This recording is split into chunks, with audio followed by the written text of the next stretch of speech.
पाकिस्तानी उसरे अलामा जवाद नकवी जो हैं वो मौलाना तारिक जमील का किस्सा सुनाते हुए तारिक जमील और अहल बैत की कहानी सुने क्या हो। मौलाना तारिक जमील हफ़ज़हुल्लाह, इन्होंने अहलुल बैत के दिफा के लिए बहुत कुर्बानियाँ दी हैं, जिसका हमारी कौम को ज़्यादा इल्म नहीं है। दिफा किया है एक देवबंदी आलिम जितना कर सकता है। आप ये ना कहें कि मलंग क्यों नहीं बने वो, बल्कि मैं समझता हूँ मलंगों से आगे चले गए हैं वो। मैं उनका किस्सा सुनाता हूँ, जो मैंने पहले उनका ये क्लिप वीडियो नेट पे सुना हुआ था, फिर उनके घर जब गया हाजिर हुए हम उनके खिदमत में, तो उन्होंने खुद दोबारा सुनाया। ये राजपूत खानदान है और जमींदार है, लैंडलॉर्ड है। अपनी वालिद की भी ज़मीनें थी, फिर खुद भी इन्होंने ज़मीनें खरीदी हैं और ज़ाहिर है फ़कीर या मोहताज उलमा में से नहीं। इनके डेरा है, घर भी है वहाँ तुलंबा में, डेरा भी है इनका, जहाँ बड़े ज़मींदारों के डेरे होते हैं।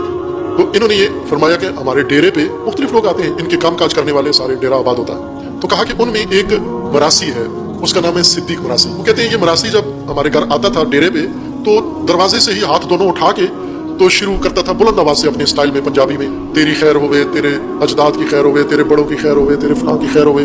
तो कहा मैं हैरान होता था कि ये हमारे घर से सिर्फ खाना खाता है, राशन लेता है और हमारी 10 पुश्तों को ये याद करता है, एक एक का नाम लेके बड़े बड़े इज्जत एहतराम के साथ कि उसकी भी खैर हो, उसकी भी खैर हो, अपने तरीके से।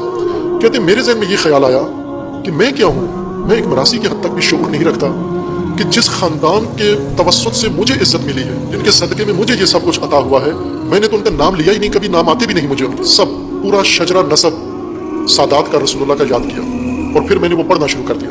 अपने मजालिस में जहाँ शुरू होता था तो अहलुल बैत का नाम लेते, पंजतन पाक का नाम लेते, आइमा का नाम लेते अदब के साथ, फिर रसूलुल्लाह, फिर उसके बाद आले रसूल के बाद अजदाद रसूल और आखिर तक हजरत आदम तक कहते थे। मैं ये जिक्र करता था और तरीका मेरा वही था जो सिद्दीक मरासी का था। तो उन्होंने कहा कि एक दिन मैं एक इलाके में गया, वहाँ ये बात मैंने पढ़ी, मजलिस पढ़ी, तकरीर करके मैं आया नीचे, तो किसी और गाँव का एक बंदा मिलने के लिए बेताब था। उसने कहा कि मुझे ज़रूर मिलना है मौलाना साहब से, और एक पैगाम उन्हें पहुँचाना है। कहा वो मेरे पास आया और मुझे आकर उसने पैगाम दिया।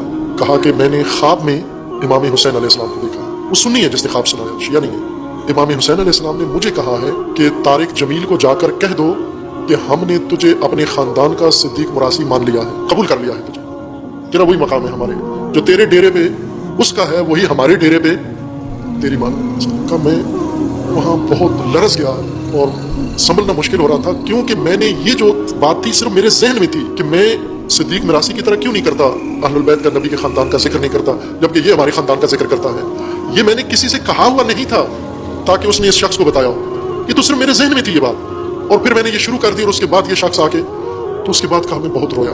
और फिर उसके बाद वो छुपाते नहीं है, कहते हैं मैं इस पर फ़ख्र है मुझे कि मुझे अहलुल बैत ने अपना मरासी कबूल कर लिया, अपना जिक्र करने वाला कबूल कर लिया। वो अब तवज्जो करेंगे, एक देवबंदी आलिम है और फिर उन्होंने किया और डट के किया जिक्र अहलुल बैत। ये एक बड़ा काम था उनका और इसके फिर उन्हें भुगतना पड़ा, बहुत कुछ भुगतना पड़ा। आपको नहीं मालूम उनके साथ देवबंद मसलक ने क्या किया, उलमा ने क्या किया, उनके खिलाफ क्या किया, उनकी शख्सियत कुशी कैसे की, उनकी किरदार कुशी कैसे की, क्या कुछ हमले उनके ऊपर किए, ये आपको नहीं मिलेगा। वाह यार, क्या गजब की बात की है। और ये कहानी सुने किस तरह अहले बैत और अहले बैत का जो जिक्र करते हैं।